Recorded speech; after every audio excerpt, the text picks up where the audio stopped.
Welcome. This is MoneyHeart, where we explore the emotional side of money. I'm Camille Diaz, and today we're discussing Fund Your Bucket List First. My guest is Melissa the Coach. She's a personal finance coach. Melissa, welcome to MoneyHeart. Hi, thank you so much for having me today. You're welcome. Very glad you're here. Since we're discussing funding our bucket list first, let's start with your story about a time when you couldn't do something on your bucket list because you didn't have the money. What happened? Well, to preface this story, people listening need to know that I am a huge fan of Elton John. And by huge, I mean to date, I've seen him 47 times in concert. And my dream is to meet him in person. So that's what I'm working towards. So that being said, a little bit of a setup there.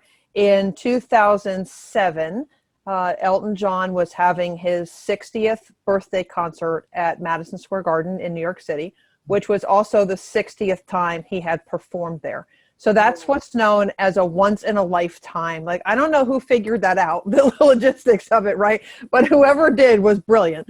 And that's a once in a lifetime opportunity. And by 2007, I had been to, I don't know, maybe 13, 14 concerts at that point. So I was, committed to going to concerts, and I had a lot of friends that I met because we all ended up at the same concert. So we kept seeing each other and over and again. So we, became friends, and they were going, and they said, well, why aren't you going? And at the time, we had 2 young kids at home. And so I said, I just can't get away from home and leave the kids and work out a sitter and all that kind of stuff, because we live in North Carolina. So that was, a flight up to New York and a couple days there and all that. But the real reason was because I didn't have the money to go. And I certainly wasn't going to admit that to my friends, because that seemed really ridiculous to just be able to say that out loud, because I was a stay-at-home mom at the time, but my husband works for a rather large corporation. He makes pretty good money. So there wasn't really no reason that I wouldn't have had the money to be able to go.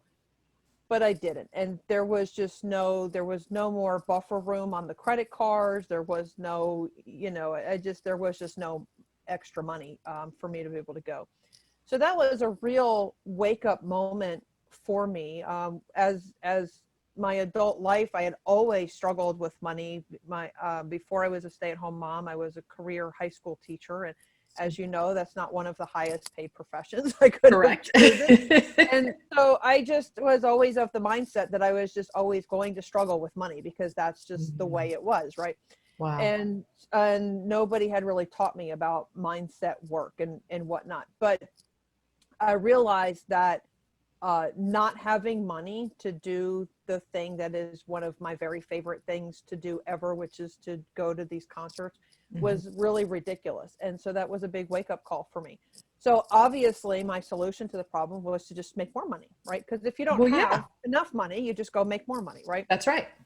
So the problem with that was it wasn't conducive for me to work outside of the home with having 2 little kids at home. Sure. And having to put them in daycare or having to hire, because at this point I had left teaching as a career. So I was looking at, having to work like an hourly wage type of job. And so from the financial perspective, it didn't really make sense. No, you'd probably spend more than daycare than you could get. Right, exactly. Because daycare is one of those things that you get what you pay for, right? So very much. Yeah, so true. We kind of did like a rough math, and pretty much figured out that whatever job I would get, I would be basically, that whole paycheck would be handed over to daycare. And I'm like, well, that doesn't really make any sense. Right. What I did, I had a friend of mine who was involved in a network marketing company, and she introduced me to the company, and talked with her leader and was like, you know what, this is probably something I could do, because I can work from home. I can go, it was doing at-home parties, so I could go out, be with other adults at the end of the day. When my husband got home from work, I'm like, this will be perfect. And I'm the type of person that when I set my mind to doing something, I do it really well because that's just the way my personality is. Yeah. And I figured out that all I had to do was follow the system. And if I Right. followed the system and I did what my upline did, that I would make more money. I'm like, this is perfect, And so I did that. I sold the product. I did parties. I, learned how to sell because there is a certain technique to that. I learned about upselling. I learned how to build a team. So I increased my income every month. I built a team. I earned a cruise for my husband and I to go on. So it was all these, like, this is your next level. This is your next level. And I was going and I was hitting all those next levels. The problem was we still didn't have any money because we didn't have a plan for the income that I was bringing in. And every time I got a paycheck, it was, hey, I got X amount of money. And we literally would decide how to spend it on the fly.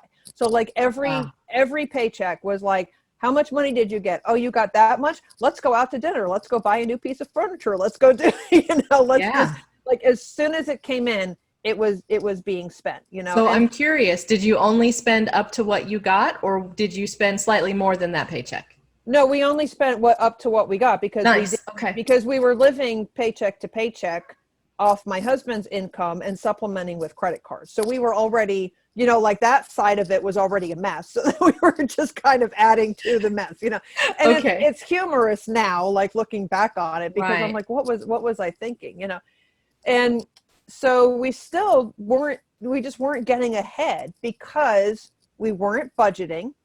We didn't have a set plan for the money that we were bringing in, And so, yes, I was working and yes, I was bringing in extra money, but what I learned was if you can't manage a small amount of money, you can't manage a large amount of money.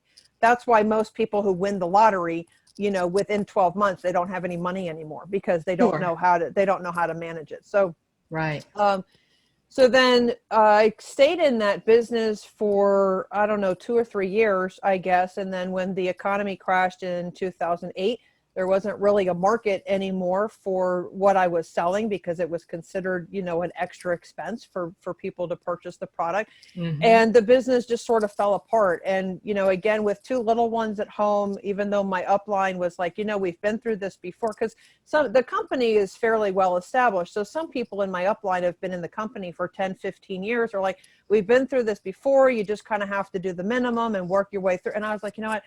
I just don't have the time or the energy to keep up with it because we had to maintain a certain amount of sales every month. And if I didn't hit that sales quota doing parties, then that had to come out of my own pocket, which we didn't have the money to do. Oh gosh. That. So, it was kind of like, because that's how we maintained our rank in the company. And I had moved my way up the ranks, pretty far. And so in order to maintain that, I was like, just don't have the time or the energy. And one thing in particular that happened at one of the parties was a lady was checking out and she gave me her credit card. And of course, in selling, we learned about upselling. So we were always trying to tack on like a little extra something, to round out the order.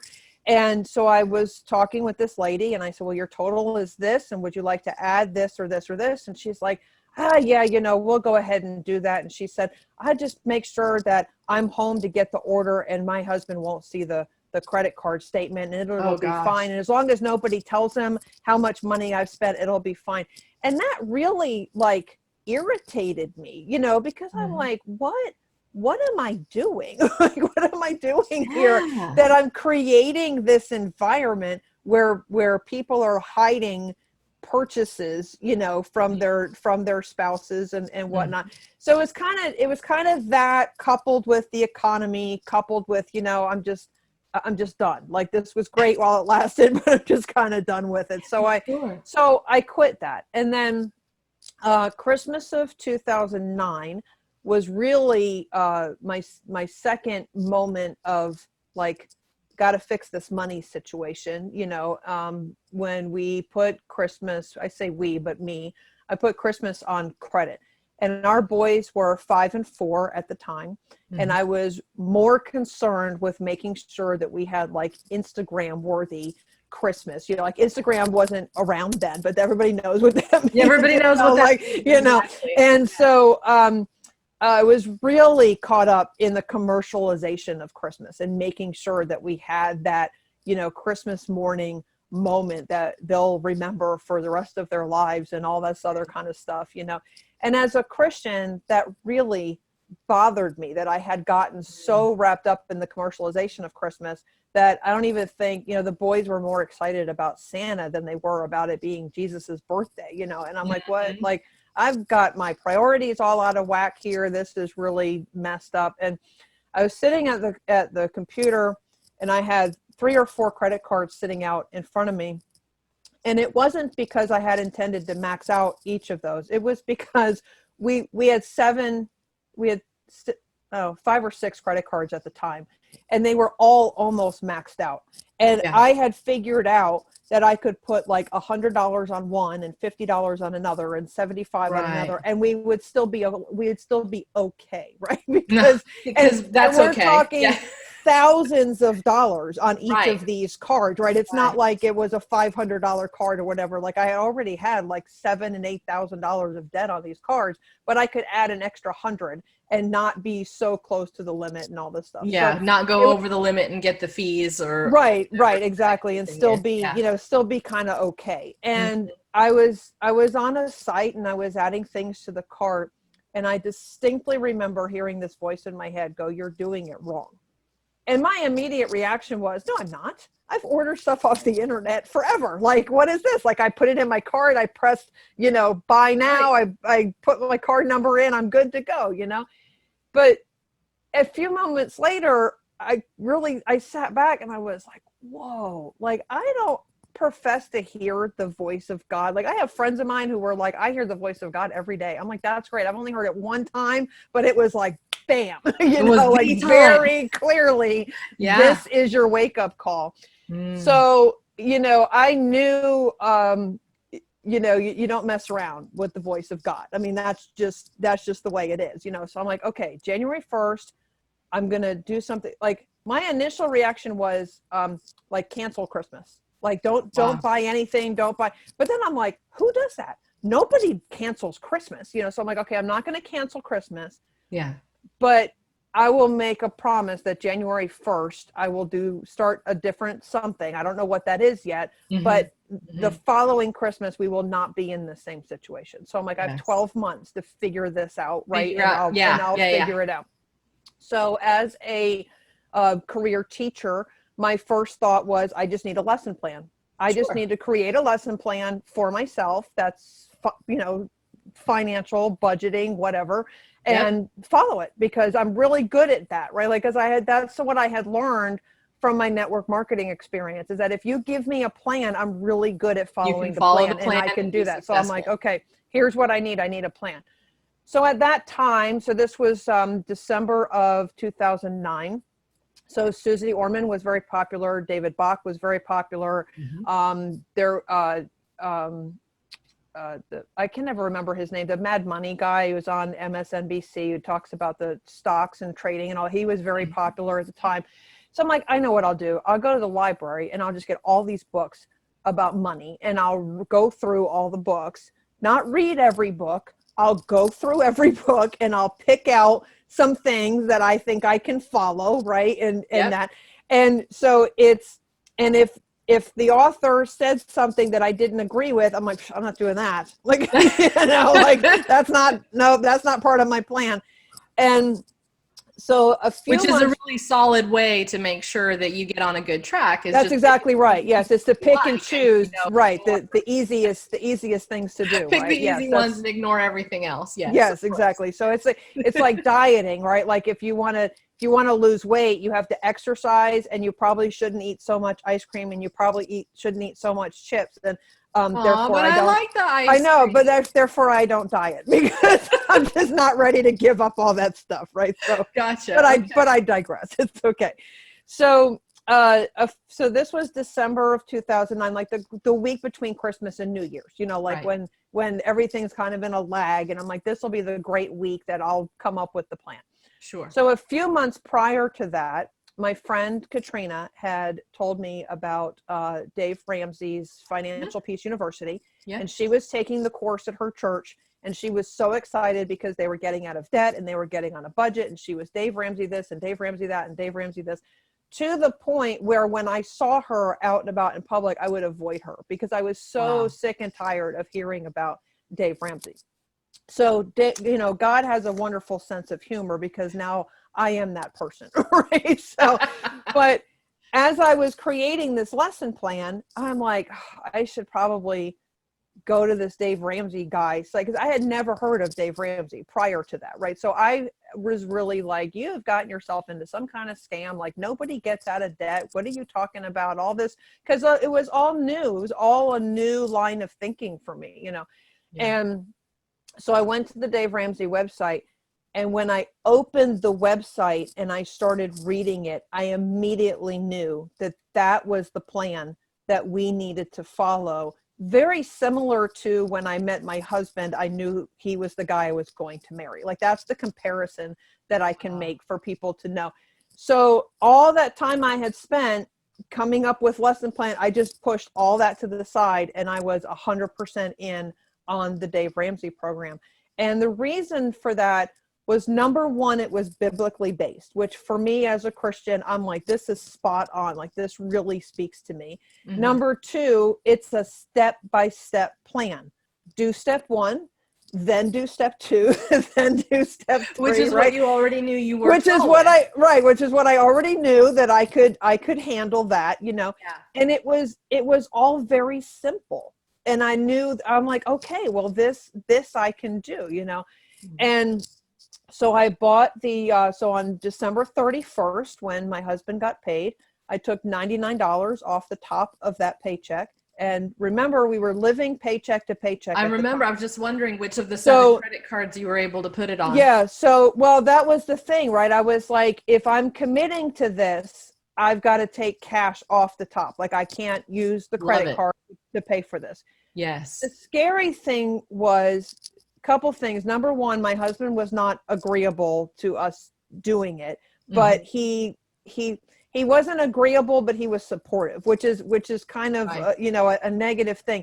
But I handled the finances, and I told him there was a problem, and he basically said, well, you need to fix it. And if this is what you think, you know, and his immediate response was, why are you buying a program to teach people how to learn how to have somebody teach you how to handle money? Like, how hard is it? Well, obviously it's hard because we haven't been able to figure it out. Right. It's been all this time and we're struggling. Like, we're still, like, you know, robbing Peter to pay Paul. We're still using the credit cards. We still don't have any money, you know, all this stuff. Yeah. And real quick, I just want to point out that is a great point, that a lot of times we get that sense that, well, we should just know how to do this stuff. It's not that hard. No. The money comes in, you pay your bills. It's not a big deal. No. And it really is hard, especially if no one has ever shown you, here's a tip, here's a technique, here's a system, here's some decent advice, here's what you might want to consider. If nobody's coached you or walked you through this, and your parents didn't ever talk about money, how are you supposed to figure it out? Right. And I'll tell you why, because the math is not hard. Income minus expenses, that part is not hard. Right. The hard part, which is what we're talking about today, is the emotion of money. Yes. And the mindset and the emotion. Those were the two things that I needed to fix. And then my husband eventually got on board with the program because he had to see that it was working. Yeah. Because that's how his brain works, right? Like, I'm a jump in the deep end kind of person and figure out how to swim to the shallow end. And he's the type of person who's on the side of the pool checking all the chemicals and checking the temperature and dipping, you know, stepping into the shallow end, one toe at a time kind of thing. Yep. So we balance each other out in that aspect. Mm-hmm. So because I took $99 off the top of that paycheck, and we were living paycheck to paycheck at the time, I had no other recourse except to make the program work. Because otherwise, by the end of the month, we were really going to be in a bind. So I had to very quickly, I'm like, okay, so 30 days, figure it out. I got 30 days to figure this out until, you know. But that's great. I mean, you really gave yourself a deadline and, like, here's my system. I'm going to follow it. Here's my deadline. If I don't make it, we don't eat for 2 days before the next day. Right. It's so pretty I'm much figuring it out. Yes. And my husband got paid every 2 weeks. So it was really like a Okay. 15-day thing, right? Oh Like I got till gosh. Yeah. January 15th to figure out how we're going to get all the bills paid and get, everything done. Mhm. Now, I will also say that during all this time, we never ever had to file or considered filing for bankruptcy. We were never behind on our bills. We were always current on our bills. We Mhm. were always, but there were times that I used a credit card to make a car payment, that I Yeah. used a credit card to pay the light bill. I mean, it was Right. kind of this, like, one month I'd use the credit cards to pay bills, and the next month I'd use the paycheck to pay the bills, and the following month, it was like this constant Yeah. switching back and forth and all this. And it was just mind boggling, keeping up with everything. I think there are a lot of people in that situation. And when you're under that, you feel like, gosh, I can't do anything right. But really, the skills that it takes to shuffle credit card, Mm-hmm. paycheck, other credit card, this bill on time, that bill, Mm-hmm. those are the same skills that it takes to run your house well and Well, right. financially secure. It's the Right. same skills. It's just applying them a little differently. So if somebody is doing that balancing act of, I will not be late, I will not ruin my credit, you have the Right. skills. You just don't know exactly which way to use them. You got a whole toolbox. You That's just right. That's right. using the tools backwards, upside down, the wrong way. So yeah. That's exactly right. Yes. And the number one thing was getting on a budget, right? Like doing that written budget. And the light bulb moment for me was, the budget was not, here's your paycheck, pay all your bills, and then with whatever is left over, that's what you have for food and fun and savings and all that Mhm. kind of stuff, which is how Mhm. I budgeted for years, right? Because that's like, Yeah. I always made sure all the bills were paid, and Right. then whatever we had left over was what we used, which is why we always supplemented with credit cards, because we never had enough left over To to, do any of the fun to stuff that do you wanted to anything, do. That's right. to feed the kids, or to do whatever. Yeah. And a lot of keeping up with the Joneses type of things. I mean, Sure. we were totally trapped in that mindset as well, and all that kind of stuff. And so we had this big huge mess that we were just trying to clean up, and I knew that this Dave Ramsey program was going to work for us. And the light bulb moment for me with the budget was, you budget your money before you get paid. Yeah. And I'm like, what? Wait, That doesn't what? make any sense. But if you know exactly how much money you're getting paid every 2 weeks, which we did because my husband worked for a corporation, Salary? Sure. I could do that. And it was giving, then saving, then the mortgage, then I mean, he gave us budget worksheets. All I had to do was fill in the numbers, Mm-hmm. and it was Mm-hmm. prioritizing things. And then, the things that were at the bottom of the budget, if I ran out of money, then those things didn't get taken care of, which meant that when we made the commitment to get out of debt, we had no fun. We we had no fun. We had Yes. no vacations. That's where I got into buying stuff at the thrift stores, and all this kind of stuff going on. And and so the budget became like the number one tool for us. Mhm. So people ask me all the time, how did you get out of debt? Well, the budget, because that's the GPS, right? Like, you don't go on a trip to someplace you've never been without plugging in the GPS, and then you follow those directions, because if you Right. don't, you get lost. Well, the Yeah, it same says is go straight, and you're like, I think I'm just going to turn. right. Yes. And that's how things get messed up. Yeah, yeah, Yeah. yeah. And then So you're like, where are we? And it's just cactuses, and you're like, yes, you took a wrong exactly. turn. You didn't Took a follow the wrong turn. GPS. Yeah. Right. So you have to take a right turn. So I'm going to continue talking. I'm going to try to fix my lighting situation. We have a storm coming through, and it got dark Oh, all of a okay. sudden. So there we go. Yeah, it's pouring rain outside right now. So it's all good. All right.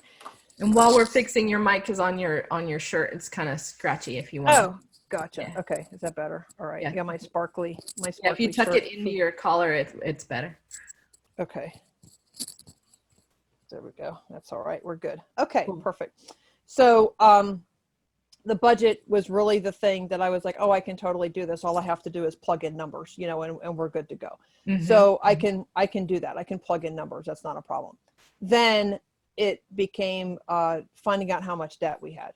And I didn't know. how much debt we had. I knew we had debt, obviously, because we had these credit cards. I also had my student loans, and we had 2 car payments. Oh gosh. And so the budget sheet of doing the debt snowball and figuring out, you know, how we're going to tackle this debt.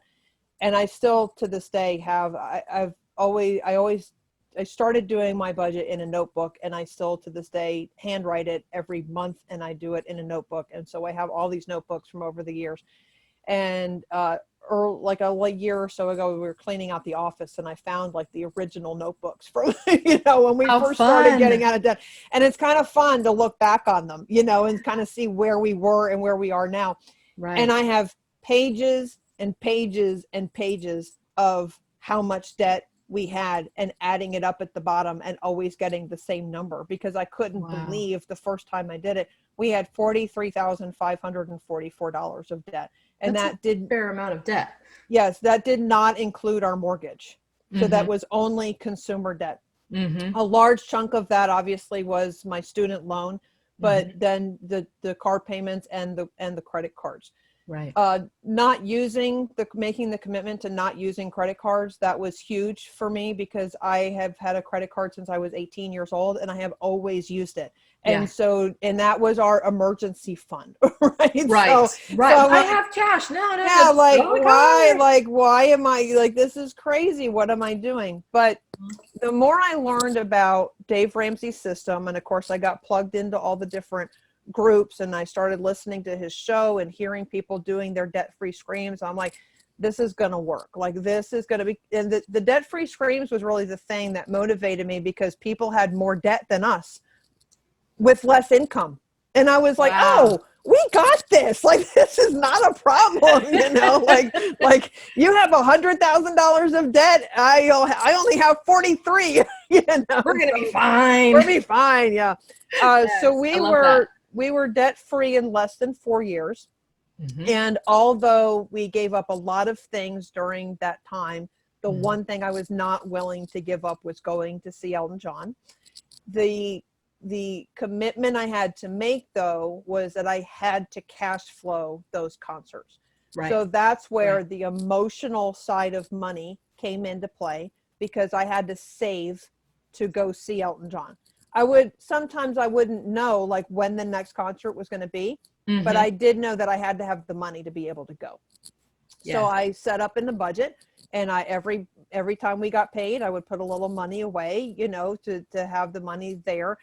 There were times where I didn't know until like a week before the show that I was actually going to be able to go, you know, so I kind of had, so that's where I this is probably for another podcast, but I learned all kinds of tricks about buying tickets legally. I was just thinking about that. How do you get tickets the week before? You know, all kinds of tricks for legally buying tickets and all that kind of stuff. But it was very stressful, because all my friends were like, Melissa, the concert's in a week. You got to make a decision. And I'm like, I'm $100 away. Like, I got to figure this out, you know? So, but we made it happen. You know, I slept on a lot of couches and shared a lot of hotel rooms with people, which is not something I normally would do, but I'm like, I got to have ticket money. Yeah. And if I spend so much money on a ticket, then I don't have money for a hotel or, you know, or whatever. And so we just kind of made it, you know, work.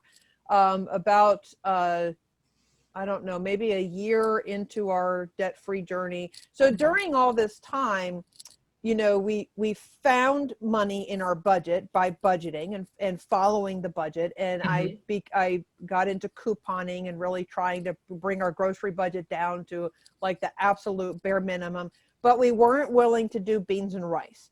But we were willing to give up, you know, some things in the budget to make room for the other things. So we kind of figured all that out. And so that kind of became my job. Like, my boys were in preschool by this time. So while they were in preschool, I was at home watching the Extreme Couponing Show on TV, like trying to figure out all the tricks and all the tips, because at the time I didn't know there were people who wrote blogs about how to do all this stuff. I only knew it from watching the show.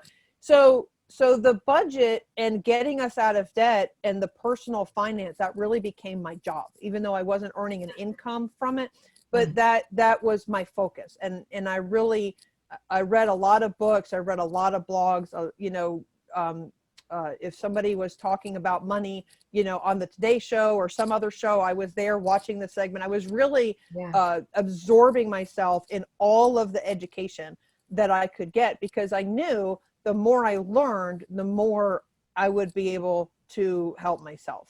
Mm-hmm. Mm-hmm.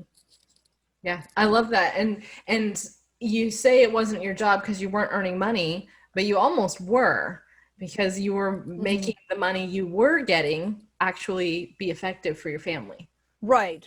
Yeah. So then, because, we did have discussions about, well, the boys are in preschool, maybe I could go get a part-time job working somewhere. And again, it just became like this, well, what if the boys got sick? Then I would have to call out into work and, and all that. So I'm like, I'll just stay home and it'll be fine.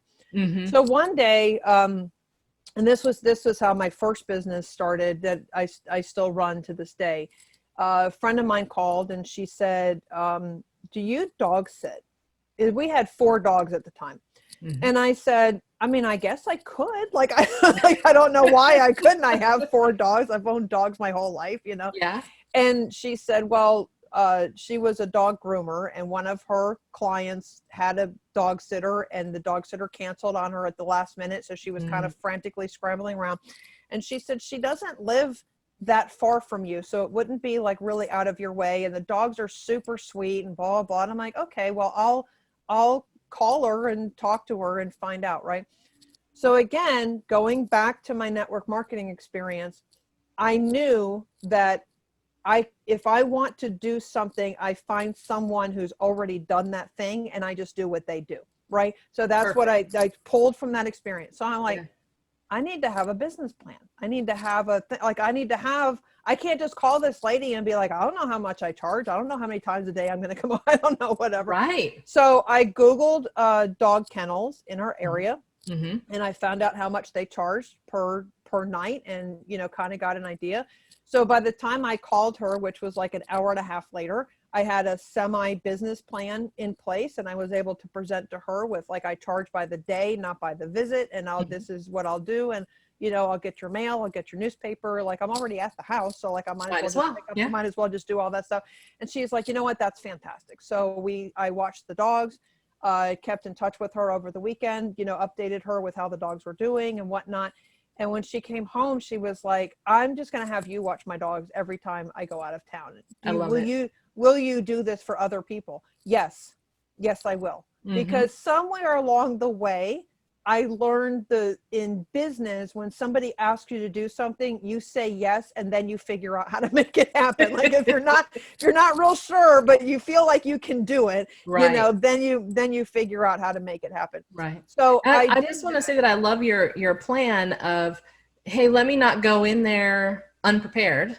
Right. I'll figure it out and then call her up. It only took you an hour and a half to do a couple of searches and go, okay, well, the kennels usually charge this, and it makes sense to charge this, and right, the service you probably need, so we can do this. And I think that that's really great, an excellent point for people, because a lot of times people may just want to jump into something, and they haven't quite done the very next step of, right. What should I charge for that? And sometimes it gets sprung on you. Someone just corners you and says, hey, can you do this? And they're right there, and you got to come up with something. But then you can say, well, yeah, I'd love to do that. Let me take a little bit and put a plan together for you and get back. Right. And that's all it takes is for people and that's something else I've learned is just to say, let me have some time to put a plan together and I'll get back to you. And, of course, now with Google and the internet, you can come up with a plan for anything. Absolutely. You just have to do a little bit of research and you're good to go. Yeah. So that one thing that happened led to her name is Kathy. She ended up referring me to her friends. And for the first 5 or 6 years of that business, it was referral based only. And just in the last 2 years, I think about 2 years ago, I created a Facebook page and have gotten some referrals, and that business continues to grow. And it's a great thing because I love dogs. I mean, I love dogs. We have 3 now. We used to have 4 rescue dogs, whatever.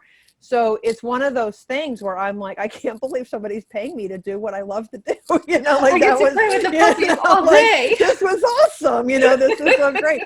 And I could bring my kids with me if I had Right. to, you know, or Yeah.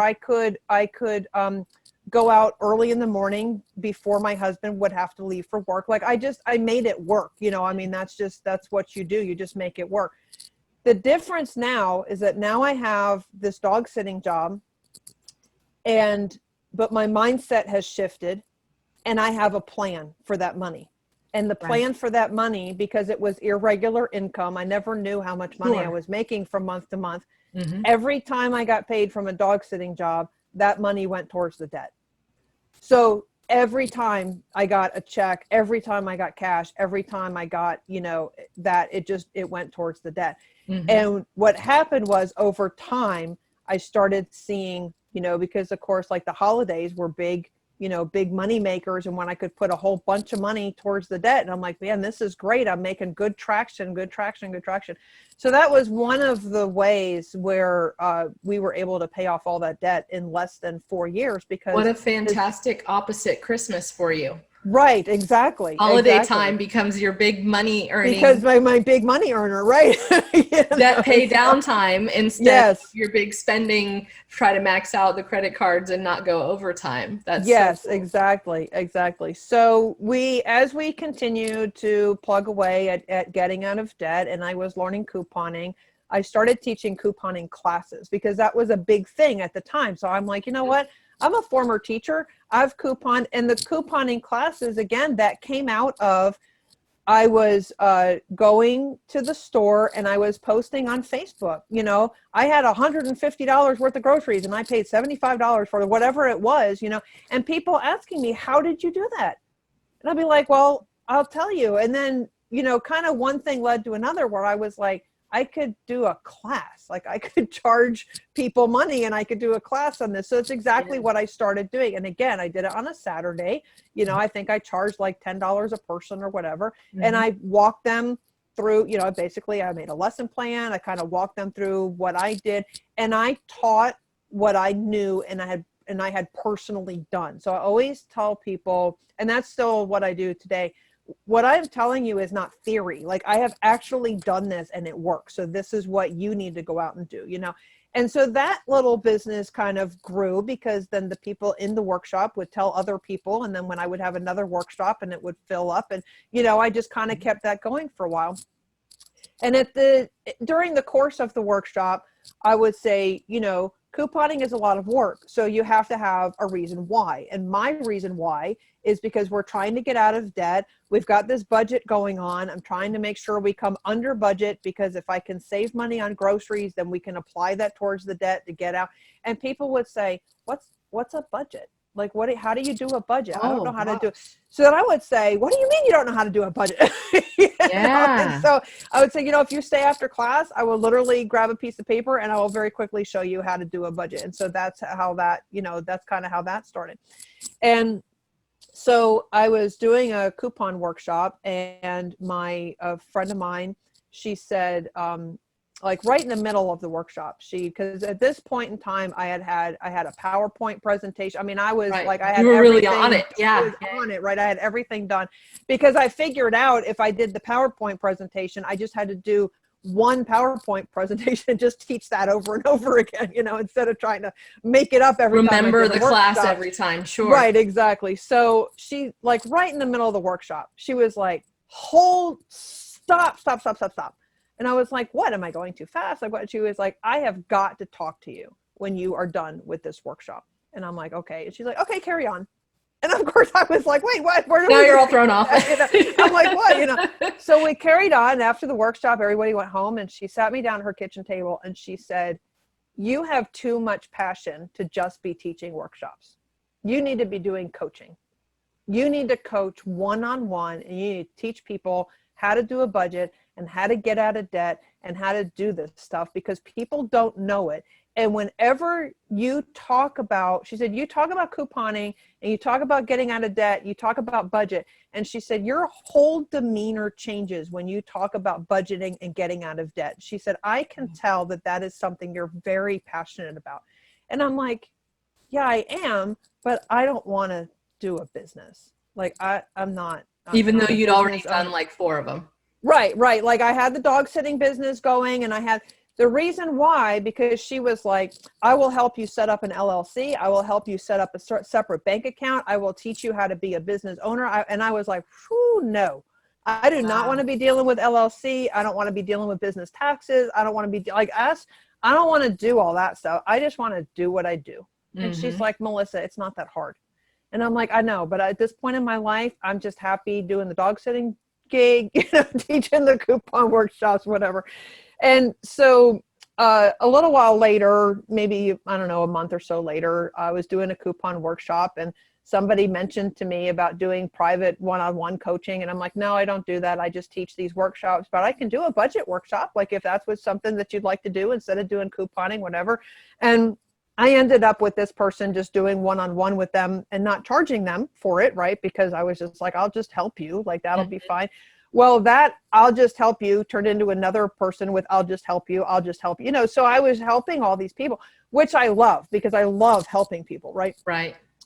And then my husband had gotten me a book. I'm a huge fan of Notre Dame football. So he had gotten me the book Rudy, written by Rudy Rudiger. Oh, wow. And my birthday's in September, but I didn't get around to reading it until December or November, So I was reading the book and there was a paragraph in the book that I remember reading it at night and I had to stop reading because it really spoke to me like and the gist of the paragraph was that if you're really passionate about something, you just need to go do it, Right. And I woke up the next morning and my very first thought was go start this business. And I'm like, okay, I'm not really sure where that's coming from, but I also believe in like the threes, like once you hear something 3 times from 3 different people, probably, maybe you should get on that. Maybe you should get on that a little bit, and so, yeah. So, I called my friend Holly and I was like, okay, I'm still not real happy about it, but I feel like I need to start this business. And she's like, great. When do you want to do it? And I'm like, January. She's like, oh, that's perfect. Cause we'll have like a whole year to plan. I'm like, I mean, like this January, like in less than 3 weeks. And she's like, I don't know anybody who's gone from an idea to start a business to actually launching a business in 3 weeks. But if that's what you want to do, let's go do it. And we did. Right. She helped me get everything set up. And now at this point, we were still a year away from being out of debt, but we had a debt-free date, which was my 40th birthday. Oh, that's awesome. So I had already done the projections, which, even now makes me laugh because prior to that, doing financial projections was not even something that I would ever do. Yes, that is definitely graduate level, right? Yeah, that's like graduate level stuff. But I'm like, but I had figured out that it'll be really tight. It was an aggressive goal, but I said, I want to be debt free on my 40th birthday. And so we worked the system. At this point now I've got the dog sitting job. I've got this coaching business that I've started, which again, all the money from that went right to paying our debt. So we had a plan, like we had all this extra income and we paid the debt. And every time my husband got a raise or he got a bonus, it all went towards the debt. So that's where, we had that mindset shift and that emotional attachment to like, we have got to get out of this debt. Like, what are we going to do to get out of the debt? So it became more important to you to get out of the debt. Right. Than it was to go out to dinner or have, 25 presents for each kid or go on vacation or all that kind of thing. You really reprioritized what your values were. We want to be people who are debt free.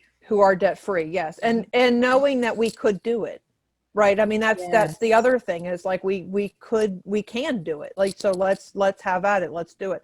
Yeah. So my husband got a paycheck that day, the morning of my 40th birthday. We made our last payment to Sally Mae and we called into the Dave Ramsey show that afternoon and did our debt-free scream, which was really cool because I had figured out, and then somebody, I don't remember, I guess it was somebody local or somehow I found out that like you have to schedule your debt-free scream. You can't really just call into the show and do it. Like you have to schedule it. So I did that, you know, so I called the show and I'm like, I did the predictions and, you know, of course they were like, well, you have to be debt-free before you, I'm like, no, I promise you, like we're not going to be one of those people like that are going to call in and then be like, but we still have 2 weeks to go, you know, or whatever. So you're like, no, we are making this happen. Yes.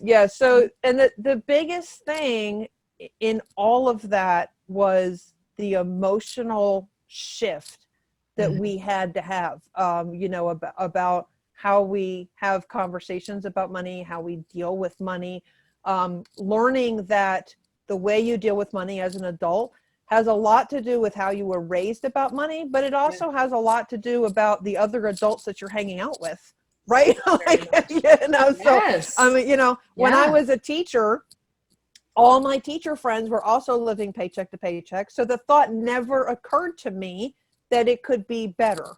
Yeah. Because everybody that I was around was in the same financial situation, you know, like, you know, you always hear that mantra about you are like the five people you spend the most time with. Right. And that's so true. Very true. So if you want to be different with money, you have to start hanging out with people who are different with money.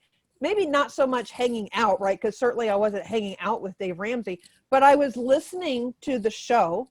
I was reading books about money. I was educating myself on all things, you know, related to personal finance. And of course, as social media came about and I could follow people on social media that were talking about money, especially women in money, because that's a whole separate topic, you know, because it is such a male dominated industry that, you know, as we get into the business of money and now, you know, as my profession, my company is as a personal finance coach and I've gotten into speaking and I've written a book and all those types of things, you know, it just is, it just, that one decision to get better with money just opened up all these other opportunities, including now I average 3 Elton John concerts a year instead of 1. Nice. So, yes. I also want to point out something really good that you said there. You know, we talked about the 5 people you hang out with the most.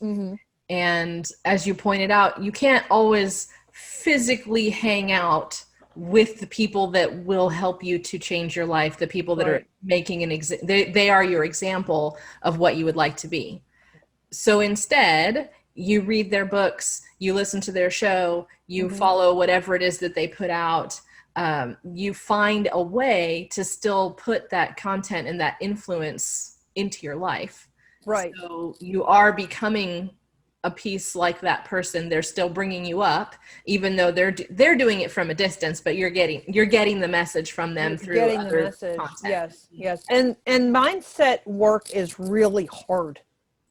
You know, I mean, it doesn't matter what area, if it's personal finance or if it's your health or if it's, you know, whatever it is, right? Because your brain is wired a certain way when you're born. And then as you're growing up, you have, you know, your family influences and your friend influences and all these kinds of things.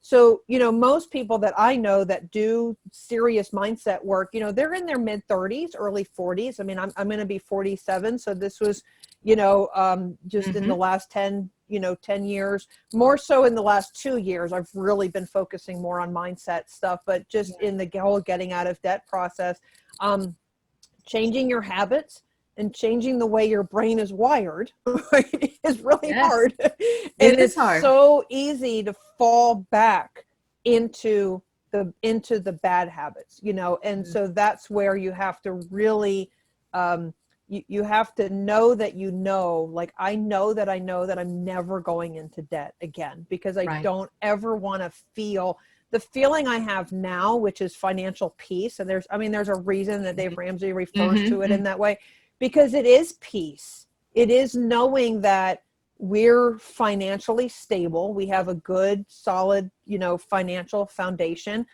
We have money set aside for our kids for their education. We have, you know, and then as our boys are now 15 and 14, and we're really teaching them these same things. Because, you know, when they're Yeah. 5 and 4, and of course, as they're growing up, like they see my husband going through the stuff, but we never sat down with them and really talked to them about the budget or the, you know, like Right, right. all this kind of thing, you know.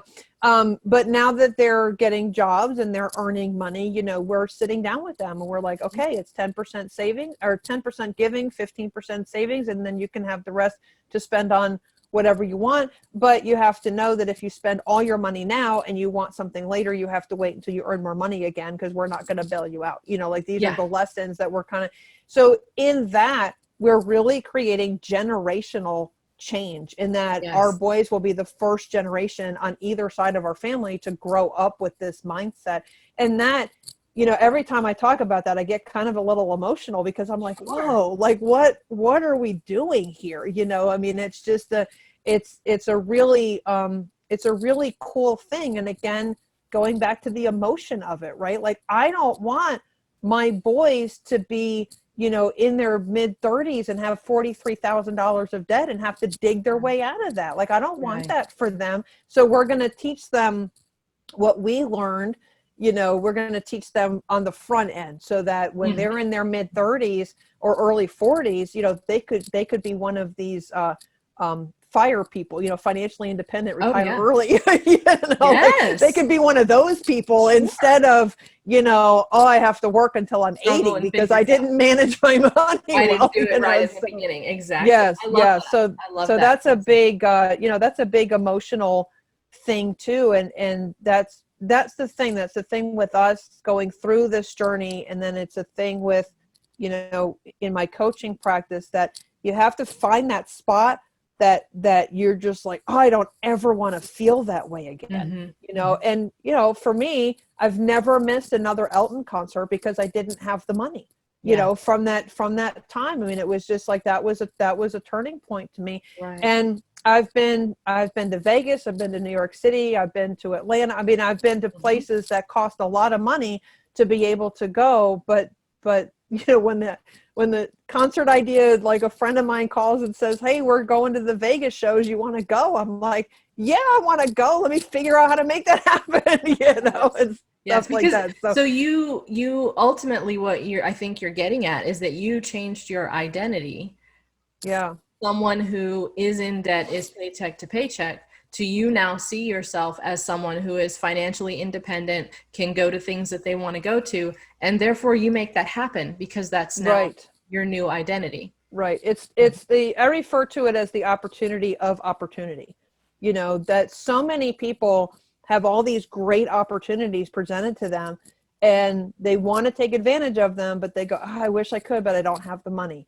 And Mm. I know what that feels like. And I don't want people to feel that way. I want people to be able to say, that's an awesome opportunity. Let me come up with a plan, Mhm. you Mhm. know, instead of automatically going, you know, and maybe your plan is that you still can't take advantage of it, but at least you have the opportunity to work through a plan, you know, Right. instead of Yeah. automatically saying, oh, I can't go because I don't have the money.